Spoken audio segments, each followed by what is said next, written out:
And we're live in Seattle with Jennette McCurdy from iCarly. Hi, Seattle! Woohoo! Yeah! So iCarly is set in Seattle. Yep. And until today, you have been to Seattle how many times? 0. Never been to Seattle. This is my first time. Just driving in. I think it's so beautiful. I couldn't have imagined it just from seeing our props and things from Seattle. I had no idea how cool it was. That's so fantastic. Well, Yeah. Welcome to the Northwest. Thank you. And Thanks, how much Seattle. fun has the show been for you so far? Before we get to Oh, the gosh. music, how much fun has iCarly been to be part of? It's just been a blast. I love playing Sam. I have so much fun every week, and I think making people laugh is a pretty darn cool thing to do with your time. And we just get to, it's like an ongoing party on set. I mean, we have to be, don't get me wrong, we have to be, on top of things. We have to know our lines and all that, be professional. But at the same time, we just really have a fun time. And following you on Twitter, because Yeah. you're at twitter.com/Jennette Jennette McCurdy. McCurdy. Oh, you're following me? Absolutely. You got to tweet me. I'll tweet you back. All right, we'll do Okay. it. Don't forget. You seem to be an incredibly gracious person after the Oh, thanks. Nick Awards and other accolades that have come to the show.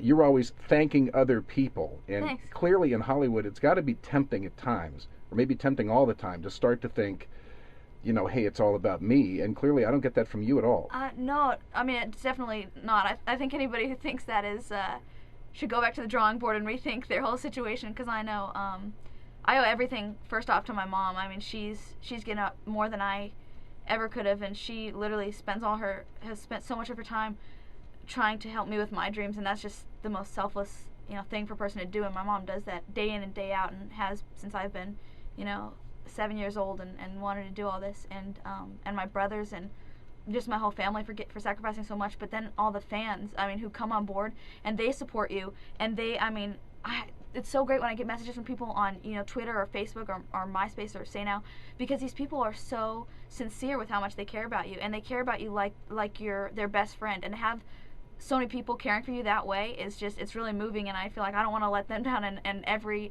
time the show wins something, or or I get some sort of something or other, it's definitely for all them, because without them, if you didn't have the fans on board, it would literally just be some sort of stationary, non-existent nothingness. Well, and I tell you, that is certainly, as we'll talk about your getting into country music here, that is certainly a country attitude of being grateful and being focused on family. And on your website, you talk very eloquently and movingly, I think, about your mother. And can you tell us about how your mother's doing and her health challenges? Yeah. Well, when I was about 3 years old, my mom was diagnosed with a very advanced stage of breast cancer, and she was just in the hospital. For months at a time, just constantly in the hospital. And she had a chemotherapy and a bone marrow transplant, radiation. She went through it all, and she was in remission for 14 years, and she's my best friend. She's the strongest person I know, and I feel so blessed to have her and as her as my mom, because there's so many great moms out there, but mine she's the coolest. I think she's so funny and so strong and so wonderful. She's just the best, and everything that she's been through. she's had pretty much just about a surgery a year, it seems like, since then. Even at one point having a surgery and the doctor putting something back in the wrong place, so she had to have another surgery to get that changed. But she's just always a good person, and doesn't ever complain about anything. I've never seen anybody quite like my mom, so hi, Mama. Oh, it's beautiful. The story that you expand on the website, on your website, Yeah. Star Wars became Yes. a part of this story, with, Yeah. with your mom being in the hospital and you spending a lot of time with your brothers. Can you talk Yeah. about that? Yeah, actually, my brothers, to take, I have 3 older brothers, Marcus, Dustin, and Scott, and to take all of our minds kind of off of, it can get so overwhelming to have your mom, in the hospital so much, and to have her just gone, and to when you see her so weak, it can really kind of take its toll on you. So my brothers would watch Star Wars movies to take their minds off of things, and they would have me watch the Star Wars movies with them. So we would all watch the original ones with Harrison Ford and Mark Hamill and Carrie Fisher over and over and over and over and over again. So because Star Wars played such a big part in making us happy then, when the first one came out on the big screen, Episode 1 of The Phantom Menace, it was a huge deal for our family. It was crazy because it was the first Star Wars we had ever seen on the big screen, or at least I had, and a couple of my brothers. So we all went, and even though Han Solo wasn't in the movie, as soon as it was over, I turned to my mom and I said, Mama, I want to be in the movies like Han Solo. And she thought, oh, whatever, this is like a passing thing. No, she's not going to really follow through. And I really did. I harassed her for almost 2 years. Every day, my poor mom. And then she thought, well, if I let her brothers do soccer and, you know, baseball, karate, football, whatever they want to do, I guess I better let her do acting. So she did. and that kind of motivation is key, I think, to your success so far, that this wasn't your mother's dream being shoved on you. Oh, yeah. No, this definitely. was you saying, Mom, yeah. I want to do this. Oh, you know, I would feel so bad.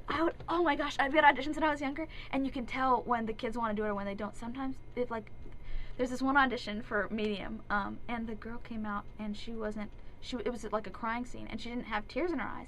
And her mom goes, where are those tears? I don't see any tears. Where's the water? Where's the water? Why are you crying? You're not going to get this part.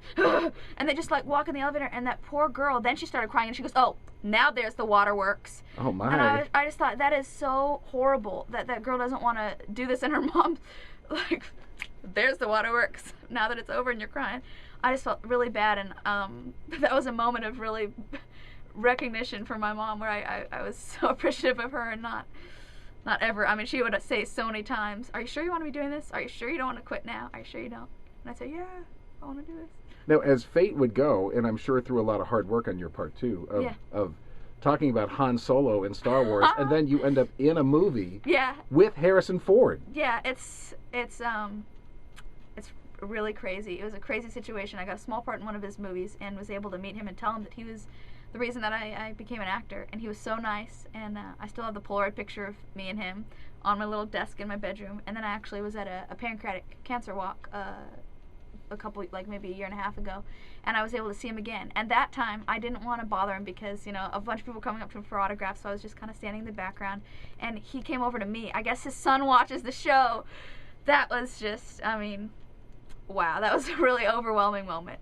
That was crazy. Does it ever surprise you? I mean, obviously you're on a tremendously popular show, and you know you're watched all over the country and all over the world. But do you forget sometimes that when you go out somewhere that someone's going to recognize your face? Oh yeah, I don't. I guess I don't ever think about it because I'm just doing what I love to do. You know, I would act and sing whether I was, you know.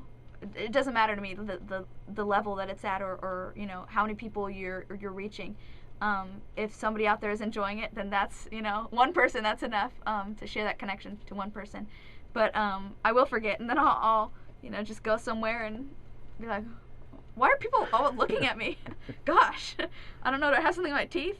And then it's like, oh wait, right. Oh, that's right, they know, they get it. Yeah. So I get the acting part, and that's a compelling journey that you've been on with that. Where does the music part come in? Yeah, you know, it's interesting. I think a thing that the people sometimes don't realize is that I've been into music for so long, particularly country music. I mean, my grandma would walk around the house since I've been, real little, and she would sing Patsy Cline. This is how my grandma sings.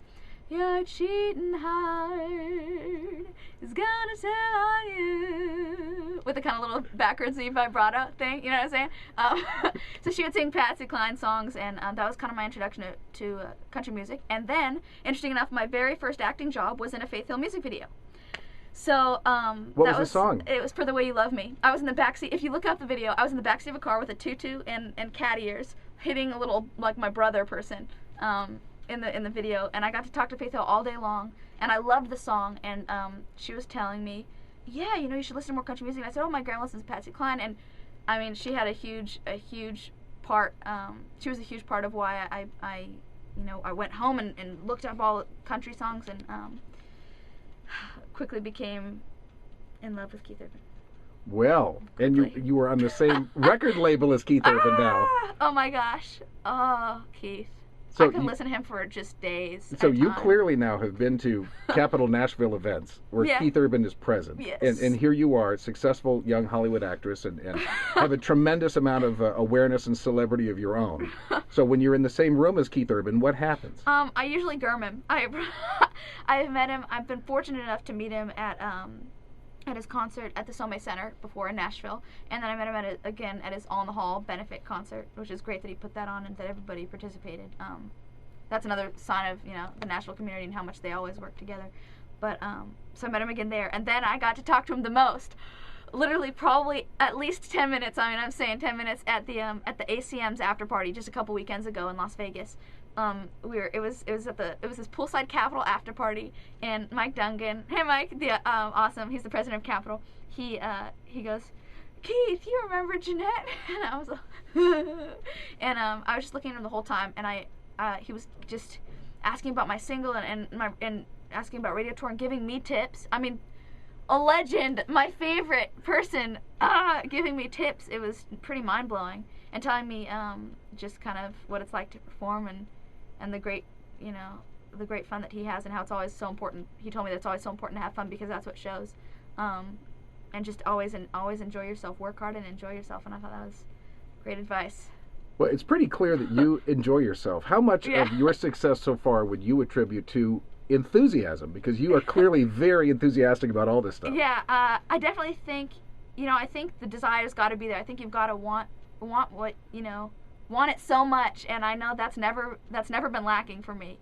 Whatever else is going on, I've always had the enthusiasm towards, whether it's getting the next part or, just getting a record deal. I was enthusiastic, and I tried to stay that way and just really enjoy every opportunity and not take anything for granted, and not you can't just wait for like you can't set your mind on one thing. You have to enjoy every single step that you take, and each time you get something, be grateful for it, and don't go like, oh, that wasn't what I wanted or something. Don't be picky, take what you get. Well, what you got for this album was the chance to work with one of the most successful producers in Nashville, Paul Worley. Yeah. Tell me about making this country album. I was so, it's a daunting name to put in front of yourself. Paul Worley is going to be your producer. That was amazing. I had a few meetings with some really excellent Nashville producers, and I met with Paul a few times and just felt like he was the right fit for me and for what I wanted to do with this debut album, which is crazy to say. And he was excellent, and he assembled this band of the greatest players. I just felt such a great bond with all of them. Like we were all just brothers and sisters rocking out, and the players helped me so much to really feel the songs, and they helped me recognize too how much every little sound that you hear on a song, somebody worked hard to get that sound there, and you should take notice of everything. I feel like I observed songs a lot more after working with all the great players that were there. And what about this debut single from Jennette McCurdy, Not That Far? Not That Far Away is the single, and I'm so excited. There was a poll. I really wanted my fans to be involved with it, so I had a poll with the choosing of the single. So I had a poll available on theboot.com, and it was available on AOL for a couple days, and people could vote. They could listen to like a minute-long clip of 6 different songs, and they could choose their favorite, and Not That Far Away won. So I'm really happy because this is a song that I feel like it totally just describes my story, and it's a song that I sing for my mom, so, I have everything to her. Well, let's play it as our 5 o'clock test track. Jennette McCurdy, Not That Far Away. I'm so excited. On the new 94.1 KMPS. Yay!